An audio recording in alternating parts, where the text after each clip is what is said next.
जो व्यक्ति अपने इतिहास को याद नहीं रख पाता है उसके गुलामी को कोई रोक नहीं सकता है। नमस्कार, इस वक्त मेरी मौजूदगी है खगड़िया ज़िले के रेलवे ओवरब्रिज पर, जहां पर आज हमारे साथ हैं जोशी जी, जो एक समाज सेवी हैं। आज 2 अक्टूबर है, पूरे भारतवर्ष में गांधी जयंती मनाई गई। साथ ही आज लाल बहादुर शास्त्री जी की भी जन्म दिवस मनाने की ज़रूरत थी या नहीं थी, क्या कहना चाहेंगे? सबसे पहले हम गांधी जयंती पर गांधी जी को नमन करते हैं और अपनी ओर से श्रद्धांजलि व्यक्त करते हैं। आज के दिन उनका जन्म हुआ और पूरे देश को अंग्रेज़ों के चंगुल से बचाने का, छुड़ाने का काम उन्होंने किया। अपने सत्य और हिंसा के मार्ग पर चल करके उनको मैं श्रद्धांजलि अर्पित करता हूँ। साथ ही आज प्रधानमंत्री, जो तीसरे प्रधानमंत्री शास्त्री जी रहे हैं, शास्त्री जी का पदार्पण हुआ। आज़ादी आंदोलन में मैं समझता हूँ किसी से कम उनकी भूमिका नहीं रही है, चाहे वो डॉक्टर राजेंद्र प्रसाद जी हों या सरदार पटेल जी हों या फिर ये नेहरू जी हों, गुलजारी लाल नंदा जी हों, चाहे अन्य सैकड़ों नहीं बल्कि हजारों लोग स्वतंत्रता सेनानी रहे हैं जिसने देश के आज़ादी का आंदोलन का नेतृत्व किया है। उसको शायद देशवासी भूलने की स्थिति में आ गया है, जो एक दुर्भाग्य की बात है। कहा जाता है कि जो व्यक्ति अपने इतिहास को याद नहीं रख पाता है उसके गुलामी को कोई रोक नहीं सकता है। ये हमारी मान्यता है और लोगों का भी मान्यता है। और ऐसी स्थिति में जब हम भुला रहे हैं कि चंद्रशेखर आज़ाद, सुभाष चंद्र बोस, डॉक्टर राजेंद्र प्रसाद, सरदार पटेल और महात्मा गांधी, शास्त्री जी, इनको तो किसी तरह से उलट पुलट करके हम लोग याद भी कर लेते हैं, लेकिन हजारों उन शहीदों को याद नहीं किया जाता है। हम तो चाहेंगे कि चाहे यूनिवर्सिटी का नाम हो या क्या बोलते हैं बड़े बड़े इंस्टीट्यूशन जो हैं उसका नाम हो, दूरगामी ट्रेनों का नाम हो, इन महापुरुषों के नाम पर होना चाहिए।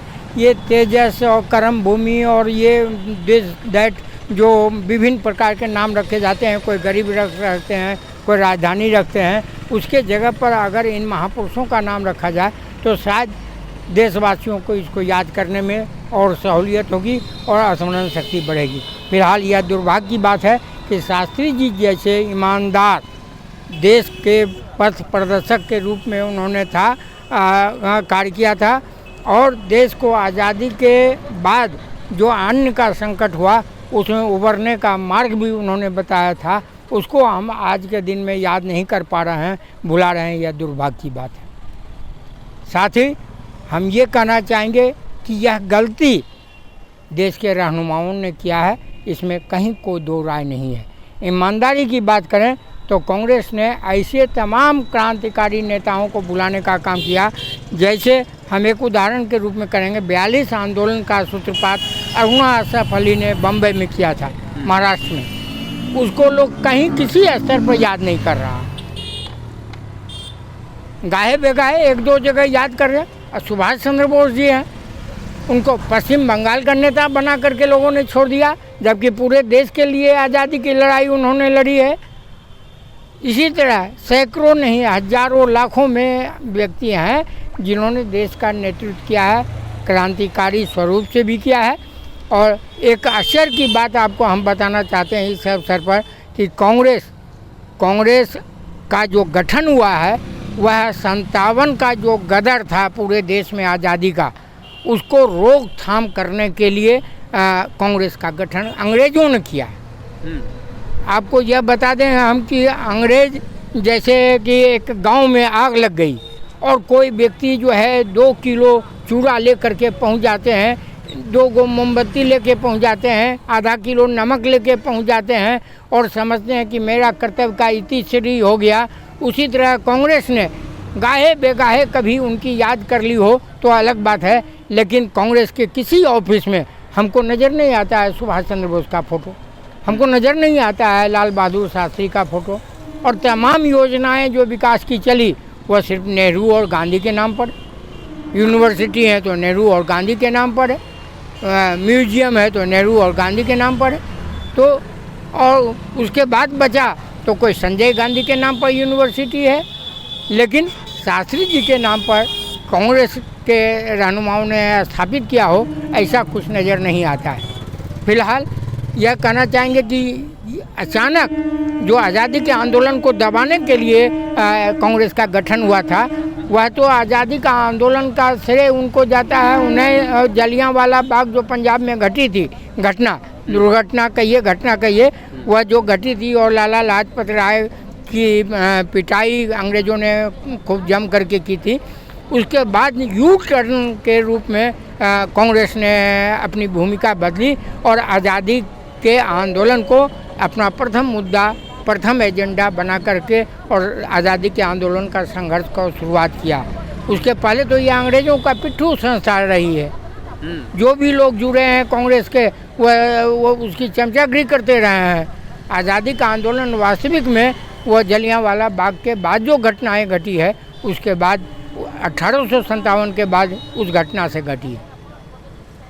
इसलिए और हम देशवासियों से भी यह कहना चाहेंगे कि पुनः इस बात को दोहराते हुए कि जो व्यक्ति अपनी आज़ादी को भूल जाता है, जो अपने इतिहास को भूल जाता है, उस देश को गुलाम करने में ज़्यादा कठिनाई नहीं होगी, ज़्यादा देरी नहीं होगी। इसलिए हम ऐसे महापुरुषों को याद करने का काम करें। और अभी पाठक जी ने जो शिक्षा विभाग में विभिन्न प्रकार का आयोजन किया है और कार्रवाई की है, उसके हिसाब से भी यह लगता है कि पूरे देश में चाहे यूनिवर्सिटी की बात हो, चाहे महाविद्यालयों की बात हो, या फिर स्कूल और कॉलेजों की बात हो, यहाँ पर महापुरुषों का जीवनी के रूप में हम लोग उनके जन्म दिवस पर चर्चा करें स्कूलों में, कॉलेजों में, विभिन्न प्रकार के संस्थाओं में कि आज फलना महापुरुष का जन्मदिन है। लेकिन देखा जाए तो अभी कुछ स्कूल्स वगैरह, जो भी स्कूल्स वगैरह हैं, कॉलेजेस हैं, ये लगभग ऐसा कहा जाए कि सिर्फ एक फॉर्मेलिटी हो गया है। आज ऐसे तो फैशन के रूप में इसको देखा जा रहा है। जी, जन्मदिन और बलिदान दिवस जो भी है, उनको वो क्या बोलते हैं, याद करने के सवाल पर छुट्टियां के रूप में छुट्टी ना हो। मैं चाहता हूं कि भाई 3 क्लास 4 क्लास पढ़ाई होने के बाद घंटा 2 घंटा उस पर सेमिनार हो, गोष्ठी हो, और देश के चूँकि वह आरंभिक रीढ़ है वे बच्चे जो आज स्कूलों में पढ़ रहा है, जो महाविद्यालयों में पढ़ रहे हैं, विद्यालयों में पढ़ रहे हैं, वह रीढ़ है इस देश का, और उसको इस बात की जानकारी होना चाहिए। आज दुर्भाग्य की बात है, वो JNU में या बम्बे यूनिवर्सिटी में वहाँ पढ़ाई होती है, तो बच्चों से जब पूछा जाता है तो वह कहते हैं कि भाई राजीव गांधी का नाम उसके बाप का नाम महात्मा गांधी है। तो ये इतिहास कौन पढ़ा रहा है? ये आश्चर्य की बात है। और सही मामले में गांधी जी की गांधी टोपी भी नेहरू जी ने उतार करके अपने माथे पर रख लिया है। मतलब सारा श्रेय आज़ादी का आंदोलन का वह नेहरू जी अपने माथे पर लेके घूम रहे हैं, जबकि उनकी भूमिका रही है कि वह लॉर्ड माउंटबेटन की बेटी जो जिनके लव अफेयर्स था उनके साथ, वह दिल्ली भारत में प्रथम चुनाव 52 में जब हुआ था तो उसका इन्फॉर्मेशन कि आज बंगाल में गए तो क्या हुआ, आज भोपाल में गए तो क्या हुआ, आज वो ग्वालियर में गए तो क्या हुआ, वह डेली रिपोर्टिंग करता था। तो और जैसा कि जानकारी है हमको, वह KGB की एजेंट भी थी। वो वहाँ का गुप्तचर संस्था जो है क्या बोलते हैं, ब्रिटेन का, रसिया का, अमेरिका का, कई देशों के एजेंट के रूप में काम कर रही थी, और उसको यह रिपोर्टिंग करते थे क्षेत्र भ्रमण करके। लॉर्ड माउंटबेटन की बेटी जिसके बारे में आपने चर्चा किया, तो वो किनके साथ उनका अफेयर था? नेहरू जी के साथ अफेयर था, बिल्कुल। और दिल्ली कई किताबें हैं, विदेशों में भी किताबें हैं, और खगड़िया में किताब उपलब्ध है। आप देखेंगे तो दिखाएंगे कि उनकी बेटी को वह सिगरेट पिला रहे हैं सुलगा करके। तो हम नशाबंदी की बात करते हैं, गांधी जी को तो आपने बलि दे दिया।